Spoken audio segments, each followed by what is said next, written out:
Herkese merhaba, ben Şenol. Bu video ile sizlere Excel'in hücreleri biçimlendir özelliğindeki isteğe uyarlanmış alanı ile görsel açıdan iki veriyi nasıl karşılaştırabileceğinizi anlatmaya çalışacağım. Bu özellik sayesinde iki veri arasındaki farkı kendi belirleyeceğiniz kriterlere göre görsel olarak karşılaştırabileceksiniz. Şimdi çalışmanın detaylarına bir bakalım. Burada aylar, planlanan ve gerçekleşen değerler görülmekte ve planlanana göre gerçekleşen değerin oranını görüyoruz. Yan tarafta da aynı şekilde aylar ve planlanan gerçekleşen değerleri ve yine planlananın gerçekleşene göre değerini görüyoruz. Burada bizim yapacağımız H sütundaki şu görsel üçgenler olacak. Kırmızı ters üçgen değerin eksi olduğunu, yani sıfırdan küçük olduğunu gösteriyor. Yeşil üçgen ise sıfırdan büyük olan değerleri göstermekte. Burada da aynı şekilde P sütununda karelerle bunu gösterdik ve burada belli aralıklar verdik. Bunlara biraz sonra bakacağız. Şimdi isterseniz öncelikle nasıl çalıştığına bir bakalım. Gördüğünüz gibi ben şimdi hesapla dediğimde gelen değerlere göre üçgenler kırmızı veya yeşil olarak değişmekte. Çünkü oranlar ona göre geliyor.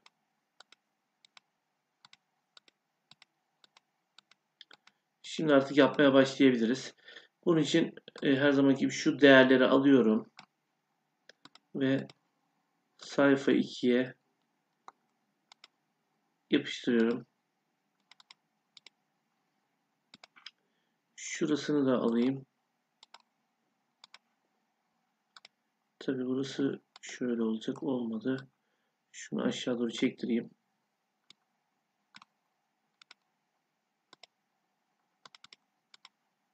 Şunu da alayım şuradan.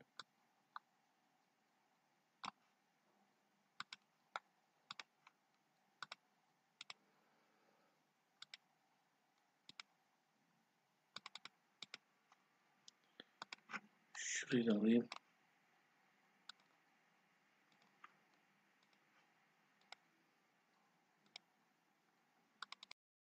Şimdi öncelikle planlananın gerçekleşen oranını bulalım. Bunun için de shift eşittir diyorum. Planlanan eksi gerçekleşen, parantezi kapatıyorum, bölü gerçekleşen diyorum. Enter. Tabii şuraya parantezi koymadık. Şunu da yüzde yapıyorum şuradan ve aşağı doğru çektiriyorum. Aynı işlemi burada da yapacağım için Ctrl C ile kopyalayıp Ctrl V deyip şunu buraya uyguluyorum. Formülü uygulamaya başlamadan önce öncelikle buradan şekillerimizi ekleyelim. Şuraya. Simgeye tıklıyorum. Burada ben daha önceden uyguladığım için görünüyor. Şurada kare, üçgenler. Ancak siz şuradan geometrik şekilleri tıkladığınızda karşınıza çıkacak. Bu şekilde. Ben şimdi buradan ekleme yapıyorum. Önce kare, sonra şu normal üçgen ve ters üçgen. Ekle deyip şuraya alıyorum. Kapatıyorum. Az sonra bunları kullanacağız. Şimdi burada verdiğimiz değere göre, yani şuradaki değer %25 olarak verdiğimiz değer, planlananın gerçekleşen oranını filtreleyeceğiz. Yani bu örnekte %25'ten büyük veya küçük, artı ve eksi yönde yüzde oranlarını tespit edeceğiz. Bunun için de eğer formülünü kullanacağız. Formül ise şöyle olacak. Shift eşittir eğer D3 büyük ise E1'den, bunu sabitliyorum. Noktalı virgül D3 noktalı virgül tekrar eğer D3 küçük ise E1'den yine sabitliyorum. Noktalı virgül. Yalnız buradaki E1'i şöyle yapacağız. Önüne bir eksi koyacağız. Çünkü eksi yönde olan için D3 küçükse uygulasın. Tekrar D3 diyorum. Noktalı virgül 0. 2 tane parantez koyuyorum. Enter diyorum ve aşağı doğru çektiriyorum. Kontrol edelim. Ne demiştik? %25'ten eksi ve artı yönde büyük olan değerlerde değer olarak göstersin. O değeri göstersin. Örnek olarak işte eksi %97, eksi %97, artı %18, yine artı %18 şeklinde. Mesela artı ve eksi yönde %25'ten büyük veya küçük değilse 0 olarak göstersin. Şurada da bu örneği görüyoruz. Şimdi artık üçgenlerimizi ekleyebiliriz. Bunun için şunu kopyalıyorum, şu ikisini. Ve şunu seçip, şu alanı seçip sağ klik, hücreleri biçimlendir diyorum. İsteğe uyarlanmış diyorum. Şuraya geliyorum şu şekilde. Şu geneli siliyorum. Öncelikle köşeli parantez diyorum. Ve yeşil yazıyorum. Köşeli parantezi kapatıyorum. Üçgenlerden büyük normal üçgeni, yani yukarı yönlü olan üçgeni yapıştırıyorum. Noktalı virgül. Yine köşeli parantez diyorum. Kırmızı diyorum. Köşeli parantezi kapatıp yine üçgenleri yapıştırıyorum. Bu sefer tam tersi olan, yani ters üçgeni, şunu siliyorum. Bunu bırakıyorum. Ve noktalı virgül. Bunu da şunun için bırakıyorum. Burada artı yönde yeşil, eksi yönde kırmızı ama 0 olanı da boş geçsin diye noktalı virgül koyuyorum. Ve tamam diyorum. Bu şekilde. Şöyle yapalım. Şu değerimizi bir değiştirelim. %38 yapalım. Gördüğünüz gibi üçgenlerden bazıları kayboldu. %45 diyelim. %75 diyelim. %10 diyelim. Tekrar %25 alalım. Şimdi diğer örneğimize geçelim. Bunu karelerle yapacağız. Ancak bu örnekte 4 farklı koşul var. Yalnız ben burada 3'ünü almışım, birini almamışım. Şuradan şunu da almam gerekiyor. Kopyalayıp şuraya yapıştırayım. Dediğim gibi 4 farklı koşul var. Bunu sağlatmamız gerekiyor. Bu nedenle 3 tane eğer formülünü ve bunların içinde de V formüllerini kullanacağız. Formülümüzü yazalım şimdi. Shift eşittir diyorum. Eğer V diyorum. Parantez açıyorum. L3, yani şurası büyük eşit %65, şunu alacağız. Yani şu ilkini yapıyoruz. %60, 65 yüzde diyorum. Noktalı virgül. Yine L3 küçük eşit %100 yapacağız bunu. İse 1 artı yönde 1 noktalı virgül. Tekrar eğer diyorum. V diyorum. Parantez açıyorum.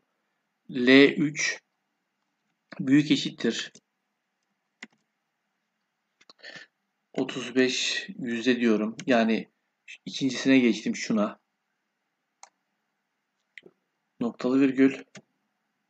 Yine L3 küçüktür 65 yüzde diyorum. Parantezi kapatıyorum. Yalnız şuradaki parantezi kapatmamışız. Problem çıkarır. Şuraya parantez ekleyelim.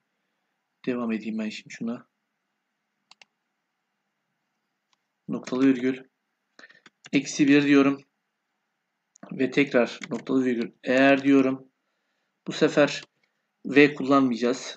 L3 büyük %100'den noktalı virgül 0 diyorum. Değilse çift tırnak içinde tekstin T'sini, harflerini yazıyorum. 3 tane parantez koyuyorum. Enter diyorum. Ve aşağı doğru çektiriyorum. Şöyle bir sağlamasını yaparsak biz ne dedik formülde? 65 ile 100 arasında 1 olsun. 35 ile 65 arası eksi 1 olsun. Şunu boşluk bırakayım yoksa algılamayacak. 100'den büyük ise 0. 135'ten küçükse T olsun. Bu şekilde bir sağlama yapalım. Formülü kontrol edersek bir şu anda ben göremiyorum çünkü %65 ile %100 arasında bir değer yok burada. Ama isterseniz manuel şöyle bir tanesini değiştirelim. Sonra yine tekrardan formülü kullanırız. 166 diyelim. Gördüğünüz gibi 1 geldi. Diğerleri 0, %100'den büyük. T %35'ten küçük. Eksi 1 de %35 ile 165 arası. Şimdi kareleri formülümüze uygulayabiliriz. Bunun için şu alanı seçiyorum. Şunları seçiyorum. Ctrl C diyorum ve bu alanı seçip sağ klik hücreleri biçimlendir diyorum. Şunu sol tarafa alıyorum. İsteğe uyarlanmış diyorum. Şu geneli siliyorum. Ve köşeli parantez mavi diyorum. Köşeli parantezi kapatıyorum. Ctrl V ile şunları yapıştırıp ilk karemi ekliyorum. Noktalı virgül diyorum. Yine köşeli parantez sarı diyorum bu sefer. Köşeli parantezi kapatıyorum. Ctrl V ile yapıştırıp şunları silip kareyi bırakıyorum. Noktalı virgül. Köşeli parantez yeşil. Köşeli parantezi kapatıyorum. Yine Ctrl V. Kareyi bırakıyorum. Ve son olarak köşeli parantez kırmızı. Köşeli parantezi kapatıyorum. Kareyi tekrar kareyi yapıştırıyorum. Ve Enter. Tamam diyorum. Ve formülümüz uygulandı. Şunları öncelikle bir hizalayalım. Şu şekilde.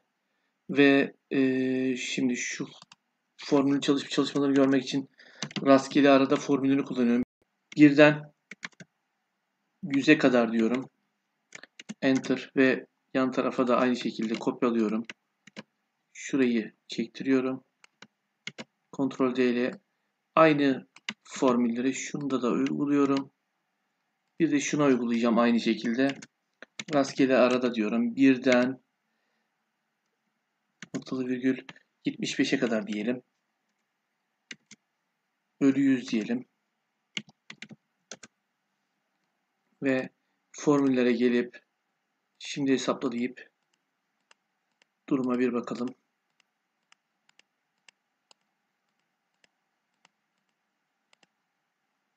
Hücreleri biçimlendir isteğe uyarlanmış özelliği ile ilgili anlatacaklarım bu kadar. Umarım videomu beğenmişsinizdir. Bundan sonraki videolarımı takip etmek ve öğrenmek isterseniz kanalıma üye olmanızı rica ediyorum. Şimdilik kendinize iyi bakın. Daha sonra tekrar görüşmek üzere.